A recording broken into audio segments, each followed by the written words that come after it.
Ano passado eu fiz esse post, enquanto o pessoal pulava carnaval. Antes da pandemia apertar desse jeito e eu ter que fugir das Filipinas e voltar para o Brasil como se eu estivesse voltando da guerra. Eu queria insistir nas questões das mudanças climáticas no Brasil e no mundo. Porque é importante que a gente entenda que a política brasileira não está desvinculada de uma política de desenvolvimento dentro de uma agenda de acordo e metas internacionais. Quem são os agentes? Quais são os mecanismos?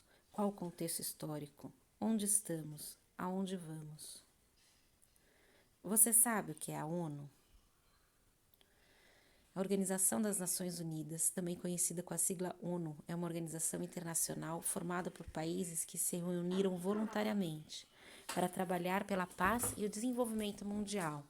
O preâmbulo da Carta das Nações Unidas é documento de fundação da organização, expressa os ideais e propósitos dos povos cujos governos se uniram para constituir as Nações Unidas. Em inglês, ONU é UN, e outras organizações setoriais se formaram: Unesco, Unicef, UN Habitat, entre outras. Em 1992, os líderes internacionais se encontraram no Rio de Janeiro, num encontro muito importante para discutir as metas do desenvolvimento sustentável em âmbito global, uma conferência da ONU, o que resultou em importantes acordos internacionais, conhecido como Agenda 21. São 3 dimensões fundamentais da sustentabilidade: a econômica, social e ambiental, o combate à pobreza, empoderamento dos grupos vulneráveis e a preservação do meio ambiente. São as metas principais da Agenda 21 de sustentabilidade, que foi desenhada no Rio de Janeiro em 1992. Para alcançar essas metas de sustentabilidade, a Agenda 21 criou um mecanismo de transferência de dinheiro, apoio tecnológico, investimento em desenvolvimento de pesquisa científica e capacitação, e informação aos políticos e o corpo técnico, que aqui a gente tem os Means of Implementation. Em paralelo com a Agenda 21, foi concebido a UNFCCC, uma convenção para organizar os esforços internacionais para a luta contra as mudanças climáticas. E foi aí que começou a briga. O Brasil apoiou e participou da criação dessa convenção desde o início, mas lutou junto com os países em desenvolvimento, os pobres, o sul global, para a distribuição justa da responsabilidade relacionada às mudanças climáticas. As mudanças climáticas é um resultado do aquecimento global, que é consequente dos gases dos efeitos estufa, metano, dióxido de carbono, entre outros. Esses gases podem ser emitidos por processos naturais ou pela atividade humana. Desmatamento, processos industriais e geração de energia lideram globalmente as emissões dos gases de efeito estufa. Esses gases todos, eles têm diferentes calorias, né? Para diminuir os impactos do efeito estufa, devemos diminuir a emissão dos gases e proteger nossas florestas, nossos oceanos e reflorestar. As florestas e as algas são as únicas capazes de captar o dióxido de carbono. São chamadas de carbon sink. Os resultados do aquecimento global podem ser tragédias imensuráveis e por isso os países da Convenção do Clima assinaram um Tratado de Quioto em 1997, com o cometimento de diminuir as emissões dos seus países até 2020, que foi o ano passado. No entanto, houve muita negociação para deixar esse tratado mais justo. A briga se deu porque os países desenvolvidos queriam que os países em desenvolvimento tomassem partido na mesma proporção que eles em relação à luta contra as mudanças climáticas. Só que o aquecimento global, por atividade humana, é consequente primordialmente pela destruição das florestas e por processos industriais, produção de energia. E os países desenvolvidos, eles são os maiores causadores do impacto ambiental e do aquecimento global que a gente tem hoje. E foi essa frente que o Brasil pegou. Ele começou a lutar junto com os países em desenvolvimento para que tivesse uma ação global, mas com uma responsabilidade diferenciada, que quem poluiu mais tivesse mais responsabilidade para tomar uma atitude ou de investir contra as mudanças climáticas. Em 2002, após muito debate, a questão do poluidor-pagador foi regulamentada e institucionalizada em um mecanismo de transferência financeira chamado Mecanismo de Desenvolvimento Limpo. No mecanismo financeiro, o país tinha que ter um cometimento em diminuir as suas gerações e emissões, mesmo se não fosse um país que tivesse que diminuir obrigatoriamente as emissões dos gases do efeito estufa. E entre outras coisas, como abrir um canal de comunicação, fazer um inventário, entregar para a comissão. E aí, se tiver tudo certinho, você consegue estar hábil para receber esse apoio financeiro. E choquinho, o Brasil é muito hábil.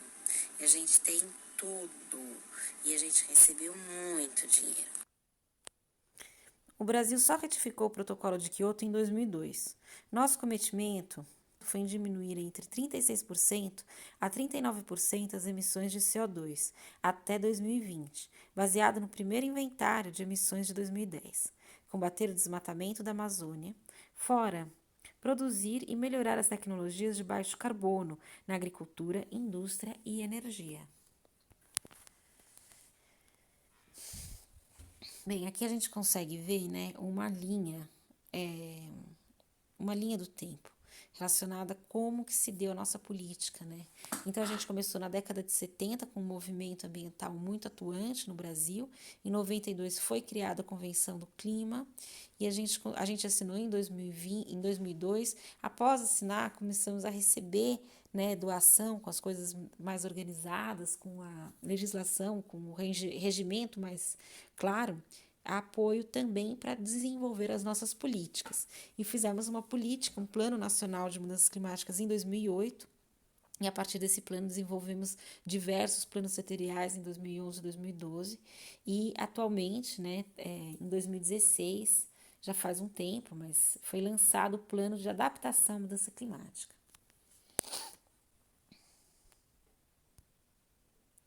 2008 foi aprovado o Plano de Adaptação e Mitigação às Mudanças Climáticas.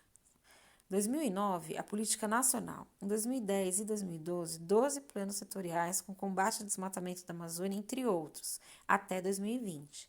Em 2016, o Plano de Adaptação às Mudanças Climáticas. Por causa da matriz energética do Brasil ser rica em recursos renováveis, ou seja, a gente faz energia de rio, a gente tem a cana-de-açúcar, que consegue usar o álcool como combustível, historicamente, nosso maior emissor de gases do efeito estufa é um resultado do desmatamento. 1/3 das florestas do mundo estão no Brasil e a Amazônia é considerada um dos maiores sumidouros, aquele carbon sink que eu falei antes, de carbono. Uma política contra o desmatamento da Amazônia foi incrementada com monitoramento via satélite e desenvolvimento tecnológico. Mas aqui no mapa a gente consegue ver a diferença, né, das atividades de 1976 e 2014, como é que se deu o desmatamento na Amazônia. Antes de a gente assinar também o nosso compromisso, a gente teve um período assim com alto desmatamento em 2009. O desmatamento caiu no percentual de emissões, no entanto, o setor energético e agropecuário expandiram. Em 1990 a 2014, dados de conservação passaram de 6,7% para 28,44% do nosso território. Em 2015 e 2016 foi um importante ano para o desenvolvimento sustentável. Em relação às mudanças climáticas, o Protocolo de Kyoto foi substituído pelo Tratado de Paris, que entrou em vigor agora em 2020. O Tratado de Paris ele estabelece as novas metas, né, em relação à emissão dos gases de efeito estufa, para que a gente consiga manter a temperatura da Terra em até 2 graus Celsius acima do níveis pré-industriais, né? Isso porque o aquecimento global já vem causando diversos danos materiais e irreparáveis, causando diversas mortes, com o aumento da incidência, né, dos desastres naturais. E, além disso, ele estabelece um investimento mínimo de 100 bilhões de dólares dos países que mais poluíram historicamente com os gases de efeito estufa nos países em desenvolvimento, principalmente os países mais subdesenvolvidos, né, os mais pobres de todos. E foi por causa disso, por exemplo, que os Estados Unidos ele se negou a assinar o Tratado de Paris, negando-se a investir o dinheiro dos Estados Unidos em outros lugares que não fosse o próprio Estados Unidos. No entanto, é importante entender de que o aquecimento global ele é algo de uma responsabilidade de todo mundo. Os países que mais poluem, eles são os mais favorecidos social e economicamente, né? E eles acabam sendo menos afetados, enquanto os mais vulneráveis são quem sofre mais. Entender uma emergência climática dentro de um parâmetro de justiça climática é fundamental, mas isso fica para a próxima.